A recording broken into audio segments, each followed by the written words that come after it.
Bonjour à tous. Alors aujourd'hui, comme vous pouvez le voir, on va parler d'intelligence artificielle et de perception du monde. Quoique non, attendez. Non, non, non, non, pas du tout. Non, finalement, ouais, plutôt ça. Je voulais vous parler de caractéristiques communes rencontrées chez des personnes inspirantes. Quoique non, non plus. Beaucoup trop fait celui-là. Bon, bon, je suis désolé. Pour être honnête, je ne sais pas vraiment de quoi je vais vous parler aujourd'hui. Enfin, disons que j'ai pas vraiment choisi pour le moment. Peut-être que je me disais, ce serait possible de reporter l'événement, non? Non, passer l'année prochaine, ok, non plus. Bon, enfin, je sais pas, ça vous arrive jamais, vous, de passer des heures à prendre une décision difficile ou d'être bloqué devant un choix? Attendez, regardez quand même ce nombre. 1 milliard. Non mais, 1 milliard quand même. C'est une estimation du nombre de choix que vous prenez dans toute votre vie. 1 avec 9 zéros. C'est pas mal quand même. Alors ok, je vous l'accorde, à raison de près de 35 000 décisions chaque jour, la plupart de vos choix relèvent en réalité de l'inconscient. 97% pour être précis.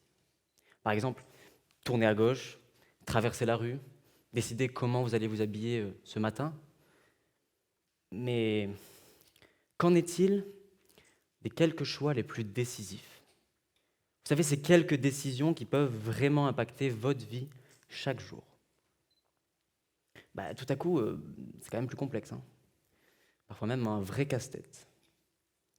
Et justement, il y a 2 ans, je décidais d'aménager ma scolarité pour pouvoir développer mon activité comme freelance et m'engager dans l'associatif. Mais face au nombre de possibilités, je n'ai pas su dire non à certains projets. Et avec l'accumulation du nombre d'heures de travail et de responsabilités au quotidien, j'ai été propulsé vers un burn-out. Et depuis ce jour, je connais de sérieuses difficultés à prendre des décisions importantes dans ma vie. Et encore plus, à entamer une action devant un nombre de possibilités trop important. Et c'est exactement ce qui m'est arrivé pour ce talk. 1 mois et demi. 1 mois et demi pour choisir un sujet, au point de ne même pas pouvoir participer. Alors voilà, aujourd'hui, c'est vous, vous tous, qui allez m'aider à choisir le sujet. Mais avant tout, ce phénomène, il a un nom. C'est ce qu'on appelle le paradoxe du choix. Alors l'énoncé est assez simple. La surabondance de possibilités dans nos vies nous rend malheureux. C'est un peu contre-intuitif, ça, vous ne trouvez pas? Pourtant, d'habitude, c'est plutôt l'absence de choix qui nous rend malheureux, non? Par exemple, je vous dis, je n'ai pas le choix. Tout le monde est d'accord? Plutôt négatif quand même. Alors souvent, on associe cette absence de choix à une absence de liberté d'agir sur notre vie, sur notre destin, et donc un malheur inévitable. Donc si on part de ce principe, on peut dire que, a priori, plus de choix implique plus de liberté. Plus de liberté, je pense, implique plus de bonheur. Donc, tout le monde est d'accord pour dire que plus de choix implique plus de bonheur, non? Bien, c'est exactement là où réside le paradoxe. En réalité, c'est bien la surabondance des choix qui est la véritable prison. Elle réduit notre bonheur et limite nos actions. Alors pour vous illustrer cela, un exemple frappant est celui des relations amoureuses dans notre société. Je vous explique. 8000. C'est le nombre d'applications de rencontres partout dans le monde. Et fois 2, c'est l'évolution du nombre de célibataires ces 30 dernières années partout dans le monde aussi. C'est quand même bizarre, non? Enfin, d'un côté, il n'a jamais été aussi simple de trouver l'amour ou au moins de rencontrer de nouvelles personnes, et de l'autre, on n'a jamais eu autant de célibataires que ces 20-30 dernières années. Bon, ça m'intrigue quand même. Alors, comment expliquer ce phénomène? Bien, une explication un peu caricaturale, mais je vous l'accorde, mais au moins tout le monde comprendra à peu près. Bien, avant, a priori, la recherche de son partenaire de vie était finalement assez simple. C'est-à-dire que souvent, on rencontrait quelqu'un dans notre entourage proche, l'amour faisait un peu son boulot, et on finissait par s'engager ou non à vie avec une personne. Bon, assez simple. Mais à l'ère du digital, les choses ont quand même pas mal changé. Chaque jour, on peut rencontrer plusieurs dizaines de personnes, mais un problème subsiste. Je sais, je ne suis pas difficile, mais je cherche quand même au moins quelqu'un qui soit sportif, puis diplômé et intelligent, quoi. Puis drôle, c'est important, ça aussi. Puis ambitieux, mais pas trop non plus. Qui veuille des enfants, mais pas trop non plus. Enfin bon, je vous la fais courte. Face à autant de possibilités, la liste des critères s'allonge et on attend donc souvent plus longtemps avant de s'engager avec quelqu'un, faute de trouver la personne idéale, on va dire le prince charmant ou la princesse charmante parfaite. Alors, une des explications de ce phénomène réside dans ce qu'on appelle la paralysie face au choix. Mettez-vous en situation où vous arrivez dans votre magasin de sportwear favori et vous tombez sur votre paire de chaussures préférée. Et en plus, à un prix exclusif. Globalement, vous êtes obligé d'en profiter. Mais impossible de choisir face à tous les coloris proposés en vitrine. Et avec l'impatience de vos amis, et après quelques minutes de réflexion, vous finissez par partir finalement sans rien acheter. C'est exactement ce qui m'est arrivé pour choisir le sujet de ce talk. Regardons un peu plus ce qui s'est passé dans ma tête. Donc voilà, je me retrouve il y a 2 mois et je décide de prendre le temps de choisir le bon sujet pour mettre toutes les chances de mon côté et faire une bonne prestation. Donc voilà, en haut, on peut voir l'évolution du nombre de sujets. Je prends une feuille, tout simplement, je note toutes les idées qui me passent par la tête. Donc on va voir l'évolution de ce nombre avec le temps. Et en bas, l'évolution de la probabilité de commencer à entamer une action, donc c'est-à-dire commencer à écrire le talk avec le temps. Donc voilà, je me retrouve il y a 2 mois, je suis très excité à l'idée de participer. Donc je commence à noter des sujets. Voilà, une idée qui me vient en tête, puis 2, 3, bon, je rajoute 4, 5. Puis je me retrouve il y a 1 mois, pas convaincu. Il n'y a aucun des sujets qui me parle plus que les autres. Il me reste du temps, je me dis je vais continuer à chercher des sujets. Donc voilà, je continue et je me retrouve littéralement il y a 2 semaines avec une liste de plein de sujets, mais impossible de choisir. Impossible. Et je me retrouve donc à quelques jours, je n'ai pas écrit une seule ligne et je suis presque sur le point de retirer ma candidature, faute de préparation. Eh bien c'est ça, la paralysie face au choix. C'est-à-dire, plus le temps passe et plus la probabilité d'entamer une action face à un nombre de possibilités trop important va devenir faible. Alors comment expliquer ce phénomène finalement alors que nous n'avons jamais été aussi libres dans nos vies?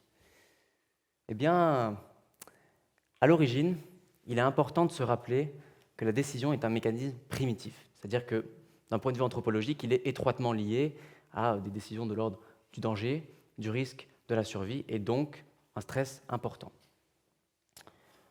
Votre cerveau, mon cerveau, n'est donc pas fait pour faire face à autant de stimulations décisionnelles que nous en rencontrons chaque jour. Alors qu'est-ce qui se passe quand vous prenez une décision? Eh bien, tout se passe exactement ici, dans le cortex préfrontal de votre cerveau, selon un mécanisme finalement assez simple. Regardez bien. Tout d'abord, votre cerveau va commencer par analyser la décision à prendre et on va dire qu'il va lister toutes les punitions et les récompenses associées à une décision similaire passée. Ensuite, il va faire de même, c'est-à-dire qu'il va anticiper toutes les récompenses et toutes les punitions associées à chacune des actions impliquées dans le choix à venir. Et dans un dernier temps, eh bien, il va anticiper les efforts et les coûts associés à chacune de ces actions. Et en synthétisant ces 3 informations, il élabore un classement de toutes ces actions, dont celle de ne rien faire. Alors il y a 2 mécanismes décisifs dans ce processus de décision. Le premier, c'est la peur, et le second, la récompense. Ainsi, si la peur est trop importante, par exemple la peur de l'échec, la peur de la douleur, la peur on va dire, du regard des autres, ou si la récompense n'en vaut pas la chandelle, par exemple que sa probabilité est trop faible ou que sa temporalité est trop éloignée, eh bien dans ces 2 cas, votre cerveau tendra vers la solution la plus confortable. Et à ce sujet-là, j'allais presque oublier, il y a un autre problème. Votre cerveau déteste l'incertitude. C'est-à-dire qu'à choisir, il tendra plutôt vers une situation confortable plutôt que de rester dans une situation délicate. Ainsi, dans la plupart des situations, la solution la plus confortable, la solution la plus reposante sera celle de facilité, c'est-à-dire ne rien faire, c'est-à-dire l'inaction plutôt que la décision. Alors, pourquoi cette inaction nous rend-elle si malheureux? Finalement, elle devrait être assez agréable, comme absence d'effort. Eh bien, on peut notamment l'expliquer par la conscience des possibles, c'est-à-dire l'écart entre votre situation actuelle et toutes les situations dans lesquelles vous pourriez vous trouver avec des choix différents. Et à ce jeu-là, difficile d'être heureux, surtout dans une société où On a l'impression que tout le monde peut devenir footballeur professionnel, la future star des réseaux sociaux ou le nouvel entrepreneur en vogue.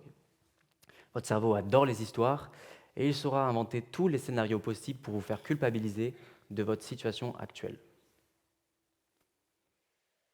Par exemple, vous allez acheter à manger. On connaît tous cette situation.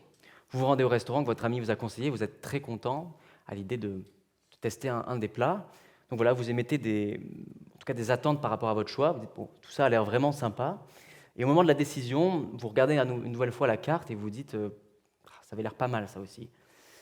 C'est ce qu'on appelle le coût d'opportunité, c'est-à-dire la perte de toutes les alternatives face au choix d'une possibilité. Finalement, vous vous décidez à commander et vous croisez quelqu'un avec un des plats sur lesquels vous hésitiez. Vous vous dites, j'aurais peut-être dû prendre ça finalement. Vous commencez déjà à anticiper le regret. Et enfin, vous dites, bon, de toute façon, je ne prends jamais la bonne chose. Vous finissez par vous blâmer pour votre erreur. Alors, effet de comparaison sur les réseaux sociaux, manque de confiance, on va dire qu'il y a plein d'explications. Tout est bon pour susciter de la frustration en prenant conscience de toutes les situations dans lesquelles vous pourriez être, tout ce que vous pourriez être, faire ou avoir avec des choix différents. Bon, pour l'histoire, tout ça m'aide toujours pas à trouver un sujet. Alors, comment surmonter cette paralysie? Comment faire ce choix? Eh bien, il y en a qui l'ont très très bien compris. Ce sont les marques.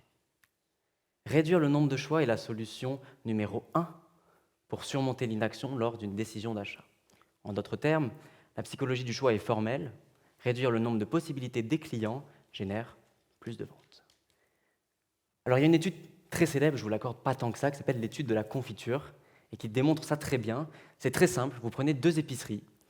Dans la première, vous mettez un étalage avec 24 pots de confiture avec des goûts tous différents. Dans la seconde, seulement 6 options. Mais les résultats sont formels. Dans la première épicerie, les 24 options ont attiré l'attention de plus de 60% des personnes, mais seulement 3% ont acheté un pot, alors que dans la seconde, seulement 40% des gens se sont arrêtés devant l'étalage, mais 30% ont acheté de la confiture. Bon, je vous l'accorde, pas toujours évident de réduire le nombre de possibilités ou de choix au quotidien. Même s'il y en a un qui le fait plutôt bien, c'est mon collègue Marc. Alors il a décidé tout simplement d'avoir une garde-robe essentiellement composée de t-shirts gris, on va dire pour éviter de perdre du temps et de l'énergie chaque matin à s'habiller. Bon, chacun son truc, en tout cas le mec n'a pas trop réussi en plus. Alors il y a un deuxième apprentissage que l'on peut tirer notamment de l'UX design. Vous savez, c'est cette science qui vise à appliquer la psychologie à la conception de produits. Cette méthode consisterait tout simplement à engager les clients dans l'action avant même le processus de décision. En d'autres termes, les pousser dans l'action avant le choix. Alors il y a une start-up américaine qui le fait très bien, c'est Typeform, une start-up qui est valorisée à plus de 950 millions de dollars, maintenant presque 1 milliard. Peut-être vous vous demandez qu'est-ce qu'a fait cette start-up finalement pour être valorisée aussi cher. Des questionnaires en ligne en fait, tout simplement. Bon, pas n'importe quel questionnaire en ligne. Des questionnaires avec un taux de réponse record. Leur constat est très simple. La plupart des gens se découragent devant la taille des questionnaires à rallonge.